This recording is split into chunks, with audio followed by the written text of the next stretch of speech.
I am so excited. Life is Strange. It's here. Episode 2, right? So we had episode 1 last time, and we made some choices, and I'm really hoping we see some consequences, good or bad, to them, like this episode. And I'm really excited to see where the story takes us. I think it's gonna be great. So, yeah. Episode 2, Life is Strange. Let's see where the story goes. Okay, here it is. Episode 2, Out of Time. Play. Play. I feel like I'm doing something wrong already and we haven't even entered the game. I hope we do right. I hope we do. In the previous episode of Life is Strange. Yeah. Get away from me, psycho! No! Whoa! Pieces What the fuck? But he could be talking about photography. Or have you done something wrong? Talk to me. Hey, Victoria. What do you want, Max? I see everything here at Blackwell. Do you understand what I'm saying? No. For reals, Warren, this is between you and me. Don't insult me. Max, go on. Hey, leave him alone. Max? Chloe? It makes perfect sense I'd see you today. Welcome home, Max. That's Rachel Amber. Her missing person posters are all over Blackwell. 6 months ago, she just left Arcadia. Without a word. Without me. Something happened to her. Wait, is that grass? Tell me the truth. That's an order. I didn't black out. I had another vision. The town is going to get wiped out by a tornado. Max, tell me everything. Okay. Amazing. Yeah. Snooze, please. Snooze. Oh wait, gotta get used to this thing again. I'm sleeping. Oh! She's been really investigating this time travel thing. That's what's happening here. Great. Great, great, great. I'm so excited. I hope you're as excited as I am. Even if you're not, it's okay. I'm sure you will enjoy. That's a cool top.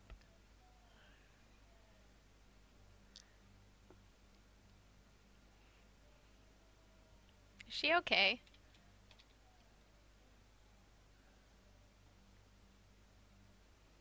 She looks really tired.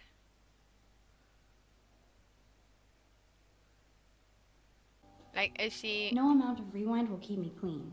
I still need a shower. Yeah, I'm sorry I called. It's not nice to say that you look tired, but wow, you really do. She's probably been staying up all night, like... The Max Caulfield Photo Memorial Wall. Investigating everything. In fact, yeah, she only has a couple of days to save the world, so let's read our messages. Well, save her town. Oh, hello. We're gonna read everything. Again, because that's what we do, because we want to know the entire story.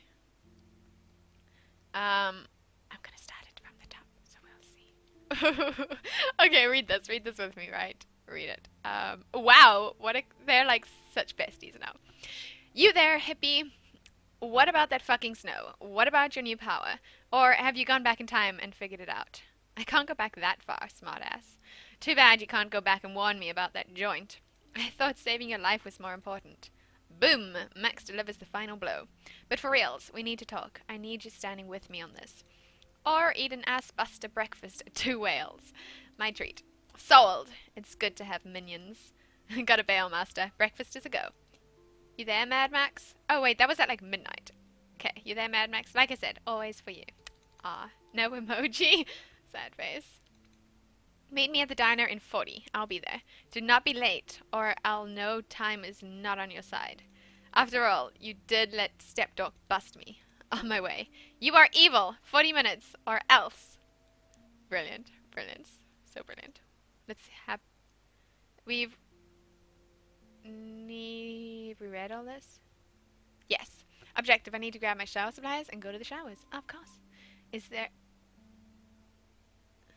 Alright, this does not exist, October 7th.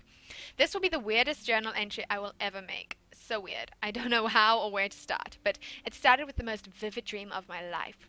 I was lost in a storm by the lighthouse until I came to the edge of the cliff. Then I saw a giant tornado headed for Arcadia Bay. It was so real that I could feel the rain stinging my face, and I was scared shitless. Then a boat hit the lighthouse, and I swear I actually felt like I was going to die. But I woke up in Mr. Jefferson's class, and I wasn't even sleeping. I almost fell out of my chair. Jefferson called on me, but I totally blew the answer. Of course, Victoria pounced on me and made me look like a bigger idiot. She's so awful, she really is, though. Then I didn't have the guts to turn in a photo for the Everyday Heroes contest, while Victoria did her usual suck up to Jefferson. He's so cool, and he clearly wants me to succeed. Wow, that's so pretty drawing.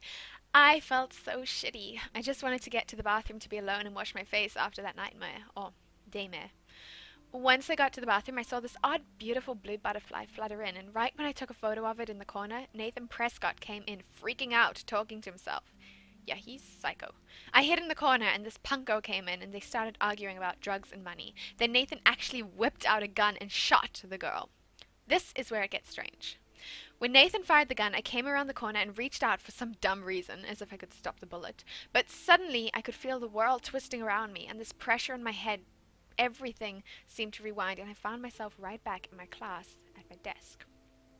I literally thought I had been dosed with some drug until I calmed myself down. I saw everything happen in class the way it did before. Major groundhog deja vu. Somehow, I was able to actually rewind time. That's so funny. Groundhog deja vu, that's funny. Okay. Oh, that's a drawing as well. Butterfly on the gun. Okay. I knew the only way to find out if I was having a breakdown was to go back to the bathroom and see if I could save that girl from Nathan. This time. I had no idea how either. I just knew I couldn't live with myself if I let her die again. I escaped Jefferson this time by knowing exactly how to answer his questions and rushed to the bathroom.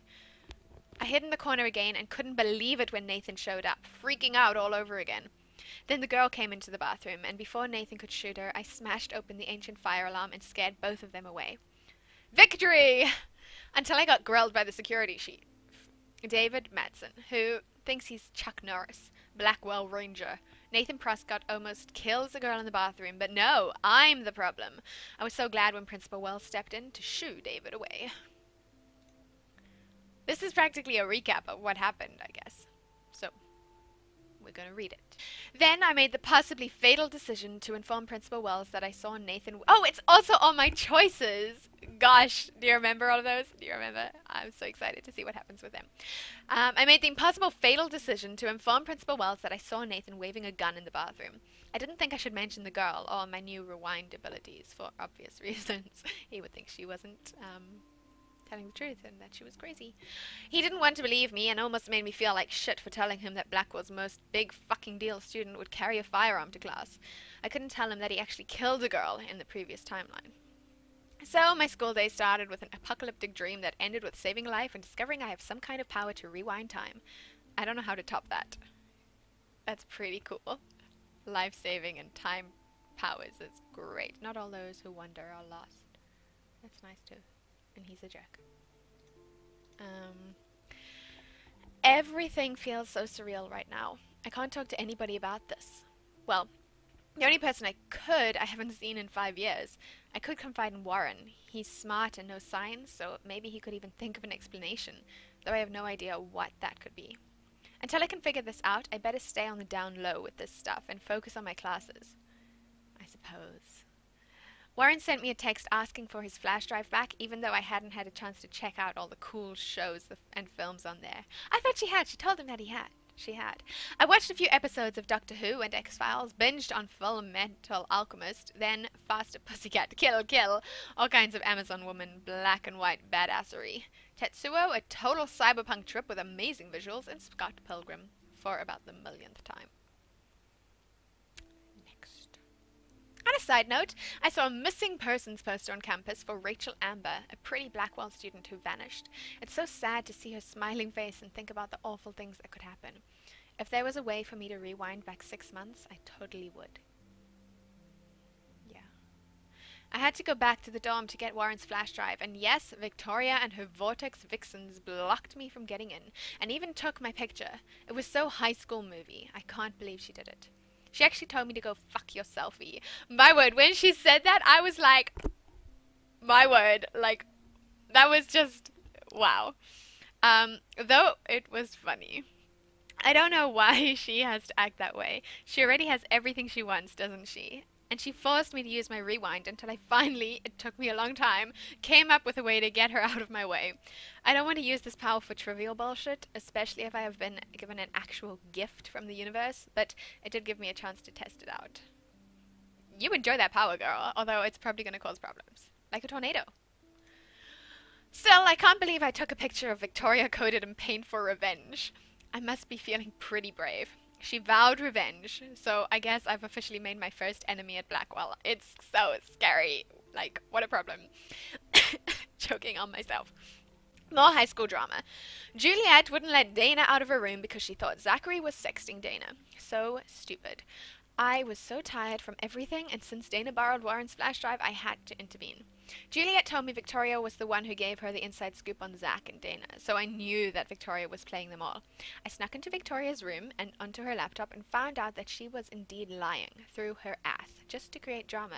Of course, I felt like a weasel going through Victoria's room and laptop. Yeah, but we didn't touch anything that we didn't need to, because I didn't want her to know that I'd been there. Like, I was careful. What the fluff? Once I gave Juliet the proof that Victoria was behind this, I went to get Warren's flash drive from Dana. She was in a weird mood, so I had to look around to see if I could find out why, knowing that I could rewind time to fix any mistakes I made. I found a home pregnancy test along with a note from Logan and a doctor's appointment. Dana admitted she was pregnant, and I realized that all my friends have troubles that are just as significant as mine. Sigh. I'm starting to get the hang of this whole rewind thing. I don't want to waste this power, but there has to be a reason it was given to me, so I better learn how to use it right. I started by saving Alyssa from getting a football-fueled headshot. I admit it felt amazing just to help Alyssa with something as simple as that. Yeah, and I want to know why that's going to have a consequence. I also saw David Madsen hassling Kate Marsh. I couldn't hear everything, but he was accusing her of something. All that guy can do is point fingers. I got so pissed I went over to stop him from being such a bully. He's a security guard, not a stormtrooper. He was an asshole, as usual, but I felt good about what I did, and Kate seemed truly happy that someone stood up for her. And I did that without using my rewind power. I stood up for her without using my rewind power, but the first time I actually didn't stand up for her, and I just took a photo, and then I felt bad, so we rewound. Right. This day keeps getting stranger. I don't even believe what I'm writing, and I can't even do a simple task like giving Warren back his flash drive without getting into a situation. In this case, though, it turned out half bad, half good, which I guess is the yin-yang of life. Yin and yang of life. When I met with Warren in the lot and checked out his new retro wheels, guess who showed up? Nathan Prescott, freaking out all over again. He got all up in my face and accused me of bullshit. Even though I was scared because I know what he did to that girl in the bathroom, I was more furious. Then the girl in the bathroom pulled up in the truck. My former best friend, Chloe Price. We both looked at each other like, WTF? Next thing I knew, I was in her truck as Warren earned his man card and tried to get Nathan off my ass. I owe Warren big time. Seeing Chloe for the first time in 5 years was such a shock, I almost was paralyzed, especially after realizing that Nathan had almost killed her right in front of me. We did, once. Now Chloe shows up out of the blue to save me. Out of the blue with blue hair. All of the bizarro and unexplained shit happening today, sitting in Chloe's battered truck, listening to music and staring at her dashboard bobblehead, might be at the top. So, I tried to process the fact that Chloe and I were two best friends who didn't know each other anymore. She had blue hair, piercings, and cool boots, and I looked like a dog. I didn't know where to start, and she wasn't exactly extending an olive branch. So we sat like strangers. At least I had time to catch my breath and realize that in the parking lot, melee with Nathan and Warren, my camera got busted up. I didn't care considering everything else going on, but it sucked on top of everything else going on. Going back to Chloe's old house for the first time in 5 years was like the ultimate rewind. Some things were obviously different, but some things weren't. The house smelled exactly the same as it did when we were growing up. Chloe's room was like an exploded version of her new adult self, cool and chaotic. I could tell she was pissed. She wanted to blaze up and chill, so I explored her room to play catch up on what she was into these days. So nosy.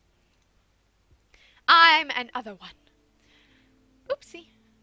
Then I found a photo of Chloe with Rachel Amber. Chloe freaked and laid into me for not calling her once. I deserved it. She had become best friends with Rachel, and they were going to bail on Arcadia Bay and head out to Los Angeles for fame and fortune. I could tell how much Chloe cared about Rachel since she was the one putting up the posters. I felt even shittier about leaving Chloe alone all those years when she needed me most. You suck, Max. But Chloe is obsessed with Rachel, the missing girl. She says Rachel vanished after meeting some amazing dude, probably some psycho online. Chloe wanted to smoke out and be alone, so I went downstairs to find tools to fix my camera. That's utterly outrageous! Volk off. That's great. Utterly. I'm 18. Next. Hello! Snooping deeper, as we do, I hit the paranoia jackpot and found a whole mini surveillance setup of Chloe's house with cameras in the halls and some rooms. Truly creepy shit. What kind of uber paranoid puts cameras throughout his own home? Chloe's stepfather, I guess. I see why she's got serious attitude. When I got back upstairs, I couldn't fix the stupid camera, but Chloe saw the butterfly photo and knew I was in the bathroom and set off the alarm. Her attitude totally changed, and she realized that I had saved her life. Even though it could have gone the other way, she was so happy, like when we were kids, and it was great to see her face light up. She even gave me her dad's awesome old Instamatic as a symbol of our reunion. She cranked up the tunes and started dancing on her bed like a maniac. She even got me to shake my booty, just a bit. So awkwardly, though. That's when Chloe's stepfather showed up, and it was David Manson, the jerk security guard from school. Almost there. Stick with it. It's a good catch-up. I had to hide in the closet, and then David came in, angry about the music. He was even scarier off campus because he didn't have the school around him. He accused Chloe of taking one of his guns. Then shit got real. David found Chloe's joint and flipped out on her. She didn't back down, and he actually slapped her. Bastard. I thought Chloe would be pissed I didn't step in to help, but she didn't think it would matter. Because I did the first time, and it went really bad for me, so it was like fine to hide. We decided to get out of there and catch up on our exploring, like best friends. So Chloe and I ended up at the lighthouse watching the sunset. Chloe was mellow and told me more about David and his uber paranoia at school and home. It all made sense. But I wanted to know why Chloe was in that bathroom with Nathan Prescott. She told me he deals drugs, and she wanted to blackmail him to pay off some big loan. It's so strange where our lives have gone since the last time we hung out when we were 13. Then I had another nightmare, or duskmare. I was right back at the lighthouse in a storm, except this time I was following a ghostly deer until I got to the edge of the cliff. I could see the tornado destroying everything in its path, and again I could feel the cold sting of the rain. The lighthouse was crumbling, and I felt so helpless watching the tornado move towards the town. Then Chloe snapped me out of the dream, and I told her what I saw. And as if to make the day end on another unusual note, snow started falling from the sky in the warm sunset. It felt so weird, ominous and beautiful all at once, especially standing there with my best friend. And on that positive thought, I have officially earned a great night's sleep. Yeah, what a journal entry. Great. Next. That is all. Great, great stuff. We've read this. Everything is awesome. Right. New stuff to unlock, new photos to take. Let us go. I'm going to be sorry someday. Oh, boo-hoo. I'm sorry you're a viral slut. I'm sure she had fun. Looks like it. I know Nathan hooked her up. And you know he has the good shit. Preach it, sister. Yuck! I still have goddamn paint all over my face.